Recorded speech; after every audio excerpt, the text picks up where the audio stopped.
So Disney has officially confirmed what I'm sure most of us had assumed. No rated R content of any kind will be on Disney Plus for the foreseeable future. I'm throwing the foreseeable future part on the end there because you never know. And if Hulu, for some reason, ended up crashing and burning, they would need a place for that content. But for now, there won't be any rated R content. Now, what's interesting about that is The Mandalorian is a Disney Plus show. So we'll talk about that when we talk about Star Wars later. But just keep that in mind. Mm-hmm. They did announce a really quick turnaround discount promotion going on. If you can get this done through September 1st or 2nd, depending on the situation, you can basically get Disney Plus for less than $4 a month for the first 3 years. If you have, isn't that only for attendees of D23? No, or is that a 2 years and 1 year free thing? So this is for I saw anybody. two different promotions. This one's for anybody. I didn't really want to talk about the attendee one because okay. only so many people can go to that. But basically, if you want, you can sign up for the D23 fan club. If you have a membership already, then great. It's free. You don't have to pay anything. There are premium tiers, but you can have the free tier for this.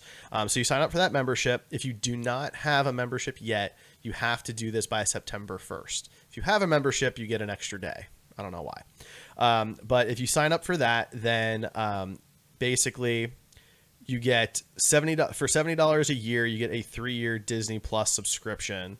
It's normally $70 a year. So basically, the discount brings it down to $47 a year if you were going to do it.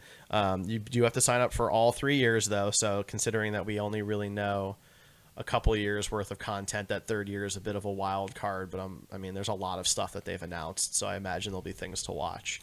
While they've guaranteed content for the next 2 years, it does worry me with a new platform. We've seen kind of DC Universe dip in popularity, and there's always a chance, a risk, and Disney's great.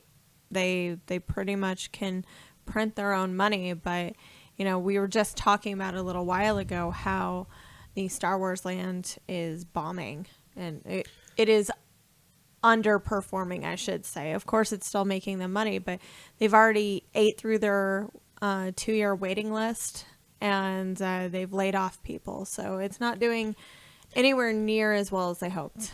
Yeah, but I think that's a price point. That's the problem. It's very expensive to go to Disneyland or Disney World these days. It's $100 a day at Disneyland, and a family of 4, it's a $400 day. This is $6 a month, $7 a month.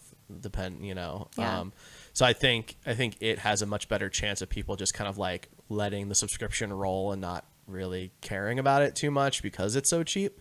They also announced that you can have 7 different profiles, and this is on the base $6.99 a month plan. 7 different profiles, 4 of them can be streaming at the same time, and they support 4K and Dolby Atmos at that price point, which kind of blows Netflix out of the water. It's not all their content, though.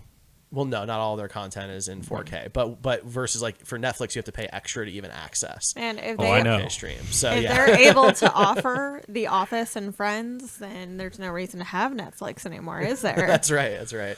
But it is impressive because Disney Plus is something that is gonna hit basically any age bracket, right? So the kids can be streaming while the parents are streaming completely different things all at the same time, and everyone can be happy. Or you and 7 of your friends can all split it, pay $1 a month, and then you each have your own profile.